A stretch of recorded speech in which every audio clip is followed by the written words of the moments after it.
I've been told that I only have 35 minutes, and it's hard for me to get 35 minutes of this story out, 13 hours out in 35 minutes. So I'm going to do what I can. You're going to get kind of the abridged version, but we want to save time for question and answers too. And I'm kind of a jokester, if you haven't noticed already. And I'm not a big podium speaker. I feel like I'm a professor here talking down folks, and that's not me at all. I'm just like everybody else. But let's get into it. Former Army Ranger, was a Special Forces as well. Contractor for 10 years, approximately. Worked Iraq, Afghanistan, Pakistan, Libya, UAE, Qatar, South America, Central America, and fought some pirates off the coast of Somalia every once in a while. So I had a lot of fun, and I actually missed it quite a bit. But getting into that night there in Benghazi and the day prior to, it was fairly, and Benghazi was different. Now, Benghazi was different than a lot of places I've worked at. Even Tripoli, I've been there prior. It just was very, very seedy atmosphere. It just seemed like we were not being told, even by our own government, we were not being told what exactly we were doing there. And they were keeping us security officers, global response staff, out of the full knowing of what was actually taking place here. We were still doing our normal operations as a GRS element. GRS, our main job is low-profile protection of case officers. So all those CIA officers that think they're Jason Bourne, they're not, all right? It's us, and we're the ones in the background, blending in with the local populace, overwatching them, making sure they're not being followed, making sure they're not being kidnapped. And, we pride ourselves on knowing the city better than the locals. We pride ourselves on knowing the area. And Benghazi was different. I mean, I worked everywhere. I could not put my finger on it. Well, that day of 9/11, 2012, it was a normal Benghazi day. I mean, normal for Benghazi. There's still some shooting going on between local militias. You have Rafal Sahate there, you have Ansar al-Sharia there. We had seen the Al-Qaeda flag flying. We had reported that. So I know the news media likes to say that we didn't know there was Al-Qaeda there. We did. In fact, I can get you a Google map and pinpoint the flags that we saw, if we ever wanted to do that. But really, throughout the day, it was quiet. And myself, being on Quick Reaction Force, QRF with D.B. Benton, for those who've read the book, we were supposed to monitor activity all day for our guys doing operations out in the city. And we had no reports of there being any sort of protests. I love that. Protests. There was no video. I didn't actually know about a video until I got to Germany 2 days later and saw Susan Rice on TV. We know no firefights, big firefights, no altercations, no threats against U.S. facilities that day. So it was fairly quiet. We needed to know that so we can report it to our guys doing operations in town. Now skip to the evening time. We had Tig, Ty Woods, who passed away that following morning. John Tig Tigan, you've probably seen him on TV, the big Marine, glasses, big guy. They were out doing operations right in the vicinity of the consulate. And I'll call it the consulate because that's what we call it. They dumbed it down to call it the special mission, and then now it's called the joint, they named it something else now. The reason they did that is because they lowered the security posture there. So now they can say, well, it wasn't really a consulate, so now we didn't have to have the security that we were required to have there if it was.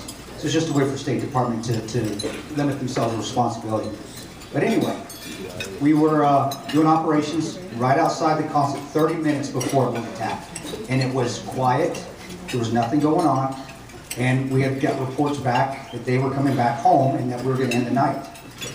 And 9:32, and I know this conflicts with Mike Rogers' report, which is a bunch of bull hockey, and it conflicts with the ARB.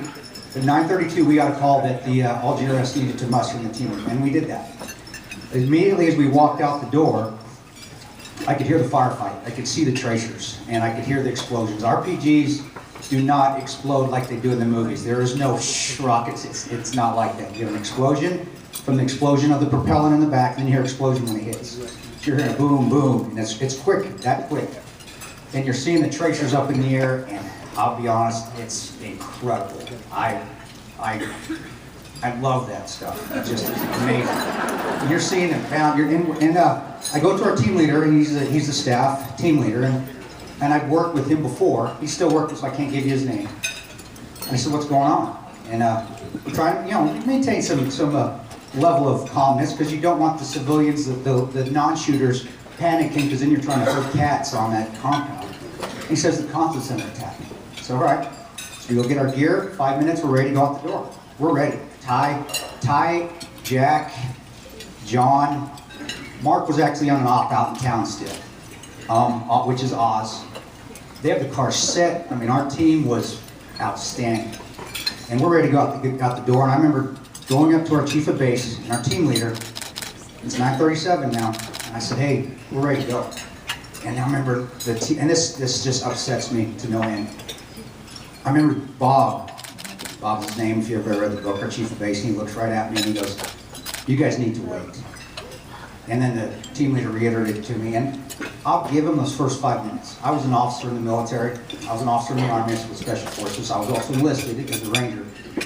I figured, well, maybe they're trying to give us some support, even though we had no rapport with anybody in the city. We had no rapport with any of the militias. A lot of the countries that we worked in, like Afghanistan and Iraq, I actually worked and lived with local armies. Kandahar, I had the greatest Kandahar security force. They were all local guys. And so we learned to trust them, they trust us, we learned to work with them, we ride with them.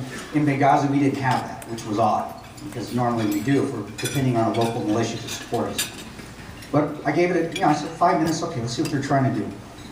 In that 5 minute time frame, I asked, and this is, I know this, the left and even some people on the right say this didn't happen.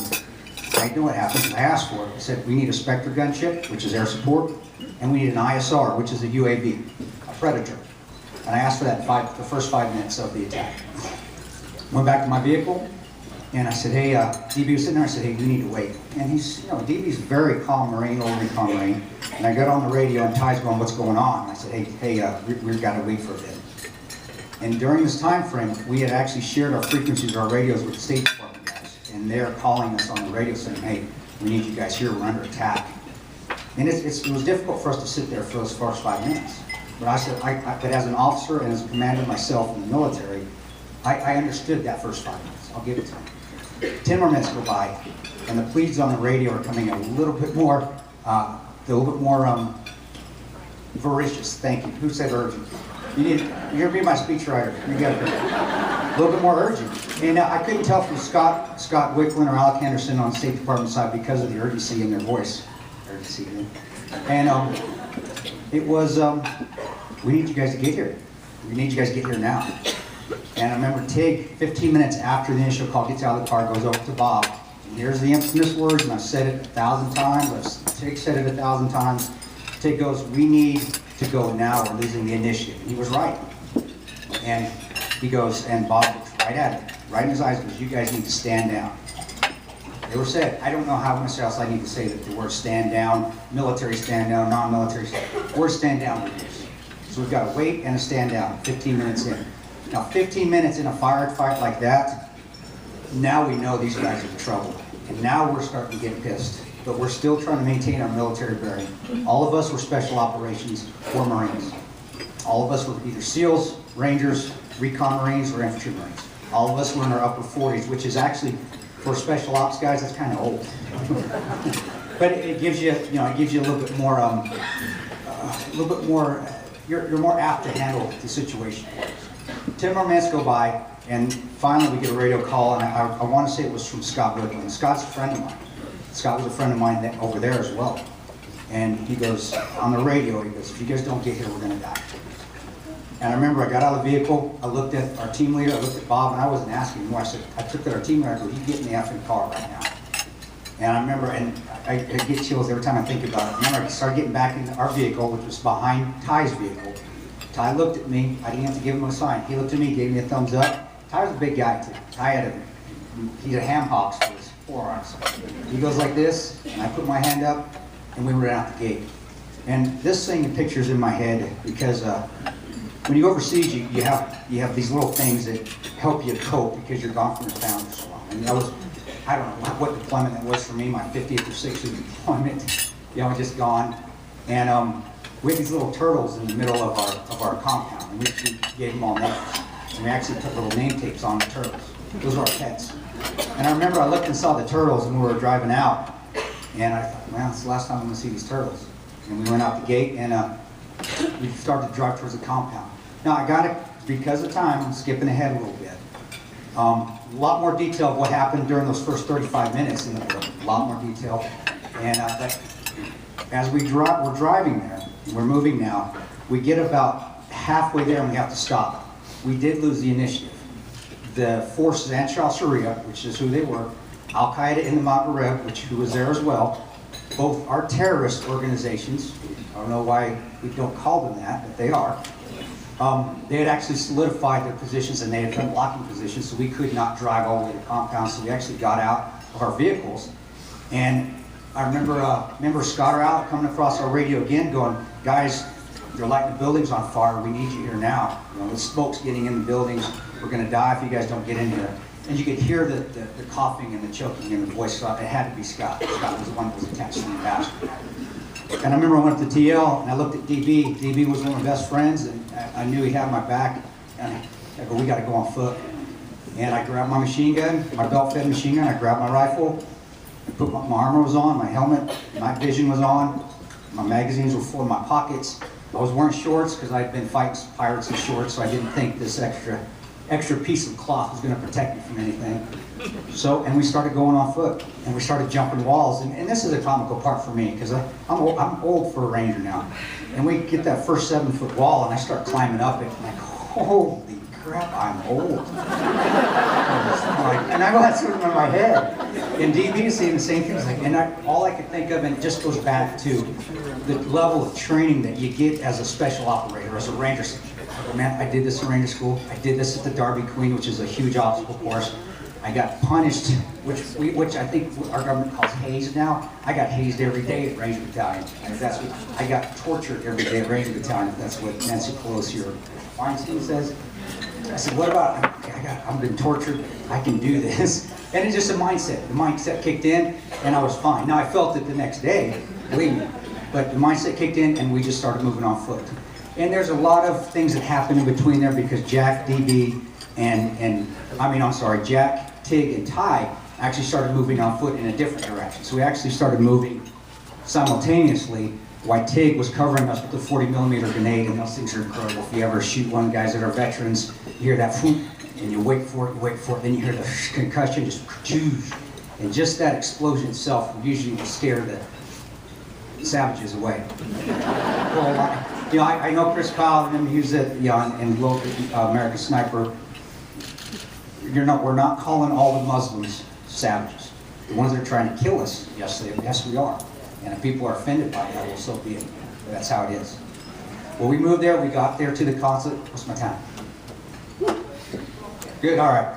So we get to the consulate, and there's some comical parts in there while we're moving. A wall collapses on me while I'm trying to climb over it. You know, all fun stuff that happens in war and combat, enjoyable times. And we actually up linking up into the consulate itself. And I know some guys don't think this is what I do. It was awesome. Everything's on fire. I mean, to me, I love this. Because when and it's true, Rangers are really only focused if you're shooting at them or you're throwing hand grenades at them. I am in my element. I mean, everything is vivid, greens are greens. I mean, I feel like I can see through walls. It's incredible. The fire's going up, the green hues, and it's just, and there's just, we actually managed to fight off, I should say Tig and Jack and Ty managed to, a 40mm grenade moving on their way to the compound. They were actually able to push off Ansar al-Sharia. So we got on there. The compound itself, the consulate, is 8 acres large. It's 2 football field size large. There's 6 of us. So we end up trying to clear it. It's full of vineyards. It's full of a little garden. There's buildings spread out. 2 of them are on fire. And we got to go find all the State Department guys because they're in all different buildings and all their safe rooms. And we end up going, and I said, I'm no spring chicken. I was tired. But we get there, we clear the buildings. A lot more into that. It goes in depth in the book. We find all the guys, and we start searching for the ambassador and Sean Smith. Now during this time frame, you know, the building it's like a pizza oven. I remember going in the villa and having to come back out going, wow, I didn't expect that. And they use diesel to start the fires. So the diesel fuel and the fumes, you can go in a little bit and you gotta come back out. So what we're doing is we're trying to pull security while we're having guys go in and run out. It's basically playing tag. Hey, go, you're it, go. And you run in, you run out. And we've managed to find Scott and Dave, and Scott Whipple and David were the two Department of State security guys, and they were helping us. So I don't want you to ever think the State Department security guys didn't do anything. They did. They just got caught flat-footed, but once a couple of them got their bearings, they were trying to help us find the Ambassador Sean Smith. We managed to find Sean Smith and get his body out. He had died of smoke inhalation, and we hadn't gotten there for 45 minutes, so he was dead. I remember pulling him out. I remember Jack tried to resuscitate him, and so did Ty. We did that more of a courtesy to the State Department guys. We knew when somebody dies of smoke inhalation, you know they're dead. Blue lips, cold, and a little bit rigid. And I remember we pulled him in, got him out. Myself and Jack got him in the back of the armored Mercedes that we had. Said a prayer over him, closed the door, and we got back to it. I mean, you don't have time really to grieve. You can grieve later, but there's still stuff going on. And by this time, 17 February, or whoever they were, started to get on the compound. So now we had to watch ourselves because we had locals or local military guys on the compound with us. We're still searching for the ambassador, and I hear an explosion. And I'm thinking, wow, what was that? Well, 17 Feb guy, or maybe it was an Ansar Sharia guy. Again, it's hard to tell when you're overseas who's who. He comes around by and he's lost his hand. There's a jangle in there, and I'm thinking, I go, what happened? What happened? And one of the locals there, he goes, grenade, grenade. And to me, I'm thinking, well, sir, you're right, you son of a gun. You tried to throw a grenade at us, you cooked it off, and you blew your hand off. Go put some ice on it. Take it in, face out, drink water. Fine. But then another explosion comes by. Another explosion hits the building, and I'm on the back side of it. I'm like, oh, that's not a grenade. What had happened is 17 February had come in through the back gate that myself and DB had jumped over, and they had opened it.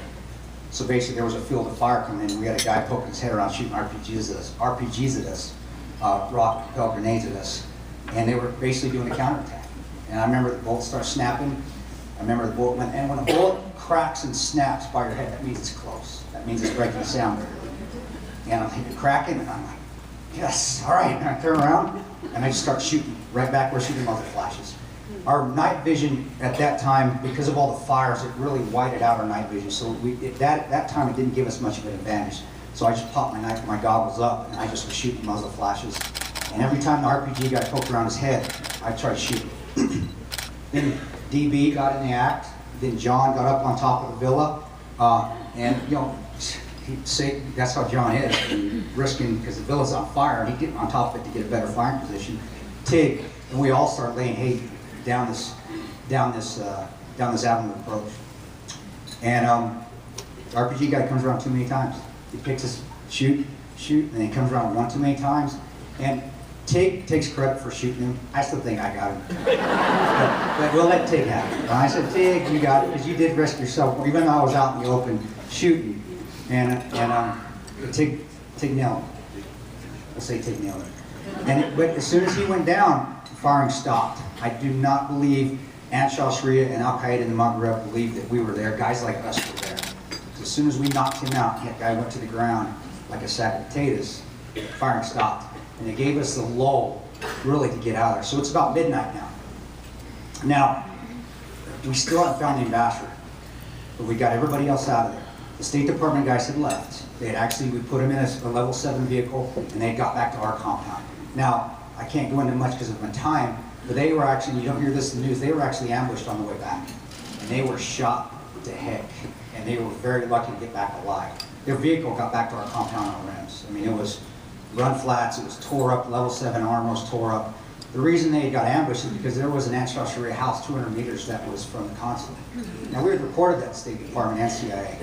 So, and I brought that up to Mike Rogers' attention. We were doing the House Intel Subcommittee about there being an intelligence failure, just a little one, because there's a terrorist house overwatching the consulate.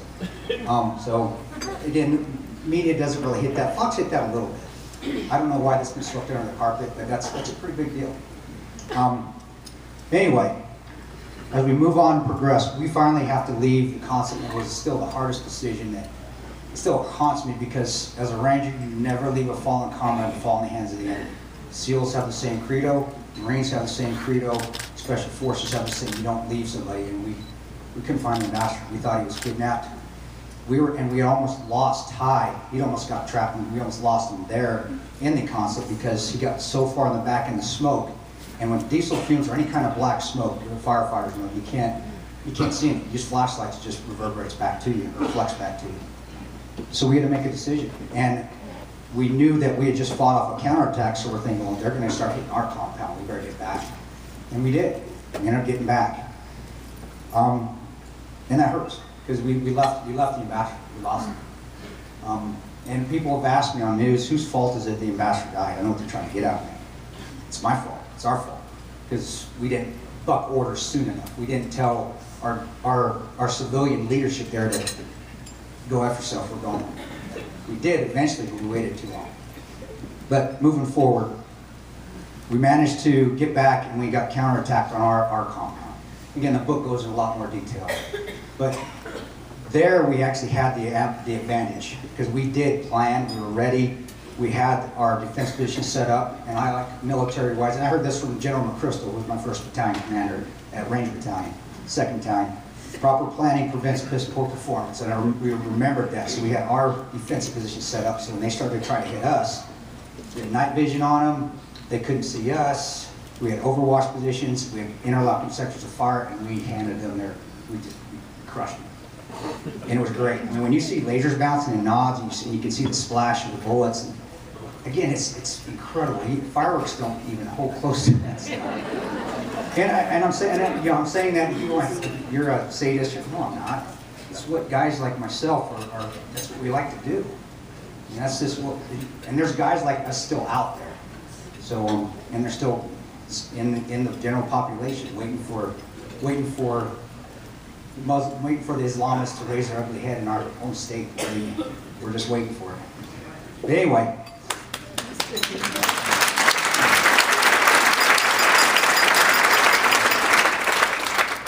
So we fight out the first attack. 2 o'clock goes by, now it's 2:30, and there's a second bigger attack coming. And the news media doesn't tell you this, even though the State Department says, well, you guys did get an ISR, a Predator at that time. And they won't still tell me if it was a Reaper or an actual Predator because the armaments are different. I've asked that question several times and I can't get an answer. But anyway, the feed was so delayed that they were giving us information of, hey, these guys are coming for you. I would see them 3 minutes before I got the feed. So the State Department's saying, well, yeah, you guys did have an ISR. Well, it was worthless because I was seeing what was going on, and then would give me I saw 30 guys moving towards us. 3 minutes later, hey, we got a report there's 30 guys moving from your east side. And I remember getting on the radio, I even said this in the book, I go, you can call off that ISR, it's worthless. I said, I'm seeing it before they're even giving me the information. And I got a chuckle from everybody on the radio. But the second attack came, and it was a bigger attack, but they're dumb butts. They come from the same direction again that we just hammered them on. And this time we're just waiting for them. It's just like an ambush. And at night, if you don't have night vision, you tend to shoot high. So you're hearing snaps, RPGs are going over our heads, but training and being in those situations before, I'm not moving, I'm not ducking, they're not going to hit me. I mean, it's going right there, but they're not going to shoot me because they don't know what the heck they're doing. And we hammered them again. I remember a guy came across the front of the vehicle to shoot us, and Mark had the interlock, Oz had a sector of fire, and he just nailed him in his chest while the guy's trying to throw a grenade or a gelatina bomb. But whatever he threw dropped and it blew up, and it was on again, and we tore him up again. I know people like to keep score with body counts. Ansar al-Sharia controlled the hospital in Benghazi, but our reports from our assets there were, and I don't like to keep score, but if people want to know the body count, we killed approximately 40 of their guys. That's what we found out. All right, unconfirmed, but I know people always want to know that, so I'm going to answer it right now before I get a question about it. Time. Okay, good. Right, so we're feeling good about ourselves. We're like, all right, we didn't have the ambassador. He's probably kidnapped. We're 3-0 now, actually 4-0. We've kicked their butts 4 times. The Tripoli team finally arrives from Tripoli, and that's our GRS guys, our own guys plus 2 Delta Force operators come in around 4 o'clock-ish. They get to our compound, they come on. Glenn Doherty, Bub, is the only one that comes to assist us on the roof. Nobody else did. The Delta Force operators did, none of our other GRS guys did. He comes up on the villa, on our TOC, our Tackle Operations Center villa, our Villa C, to see, because him and Ty are friends. And at that time, for some reason, we had Dave up on that building too. We had Oz up on that building as well. 2 minutes go by, and I hear a boom, and I'm like, oh crap. I remember I just immediately went like that. And I lost hearing in my left ear. because the DB happened to be shooting right next to my left ear. So I thought I heard something. It didn't sound like a normal mortar tube drop. And I remember I went across the radio and I said it kind of like a question. I go, mortars? And all of a sudden you hear just a wham. The mortar hits 10 meters outside of Villa C and they start counterattacking us from a different direction. And I remember Ty had a machine gun up there and he just unloaded. And then Mark got into it, and me and DB got into it. And then 4 more mortars hit and they're direct on Villa C. It was just boom, boom, boom. And I remember everything got silent. And I remember looking, and it goes in the book, goes in a lot more detail. But I remember thinking, I go, been through mortar attacks before, and I know when mortars go silent, and you can see the smoke rising from the middle, or the dust and smoke rising from the middle of the villa. And man, we lost somebody. I knew it. Me and DB and Jack were the only 3 left, and we ended up shooting and firing. And we managed to fight off that attack as well.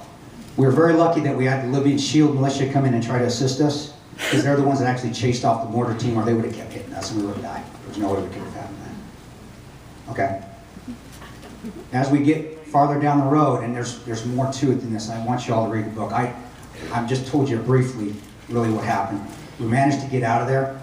I'm skipping a lot forward, but we had to commandeer our own aircraft to get out of there. Benghazi aircraft we had to use to get out of Benghazi. U.S. assets never came from us. We did manage to get Ambassador Stevens out. He was not mutilated. I checked his body. He died of smoke inhalation, and there's another story into that. I just don't have the time to tell it. But if people can ask questions tonight, I can tell it if I have more time tonight. And this is my cue right here. Okay, but you have that video ready to go? Okay. But you know, I don't want this to be a downer. It's not. There's some tremendous things that happened that night. The leadership, the camaraderie, the brotherhood of military and special ops guys showing through. The bottom up leadership, where we actually took control of the situation, excelled because of our training. And now, because of this immense cover going on, I think we're really bringing folks together. And you guys allowing me to speak is helping me get through this. So I just want to thank you very much.